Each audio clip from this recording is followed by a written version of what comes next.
தனுஷ் நல்லா பெர்ஃபார்ம் பண்ணுவாப்ல. அவர் நல்லா தான் பெர்ஃபார்ம் பண்ணுவார். எல்லா விஷயத்துல அவர் பெர்ஃபார்ம் நல்லா தான் இருக்கும். என்னங்க இல்லங்க ஒன்றும் இல்லை. ஏங்க நான் எது சொன்னாலும் நீங்க ஏதோ ஒரு ரியாக்ஷன் சொல்றேன். நான் அவர் பெர்ஃபார்மன்ஸ் நல்லா தான் பண்ணுவாப்ல. சொல்லிட்டாரு. ஆனா இல்ல அதுல எனக்கு இன்னும் ஒரு இதுனா அண்ணாமலைக்கு ஒரு வாழ்த்து போட்டாரு பாத்தீங்களா தனுஷ். அண்ணாமலைக்கு வந்து ஒரு வாழ்த்து போட்டிருந்தாரு படத்தை பார்த்து ரிவ்யூ பண்ணதுக்கு. ஆனா பாவம் பல ரிவ்யூவர்ஸ் வந்து கஷ்டப்பட்டு ரிவ்யூ பண்றாங்க, அவங்களுக்குலாம் வாழ்த்து கிடையாது. நான் ப்ளூ சட்டை மாற நான் சொல்றேன். அதாவது தீபாவளின்றதால பாரிசெல்லாம் அங்கங்க ஒரு வெடிகுண்டு வச்சுட்டே போயிட்டு இருக்காரு.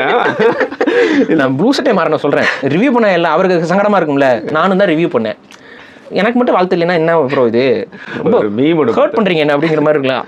ஒரு மீம் ஒன்று பார்த்தேன். ரஜினி இப்படி பேசுவாரு ஆடி டாசான், தனுஷ் இப்படி பேசுவாரு ஆடி பாசான், பிரதீப் ரங்கநாதன் எப்படி பேசுவாரு ஆடி பாஸ்.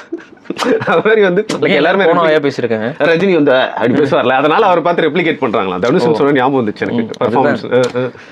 சரி விடுங்க, அது நம்ம போனா இன்னும் உள்ள போயிடும்.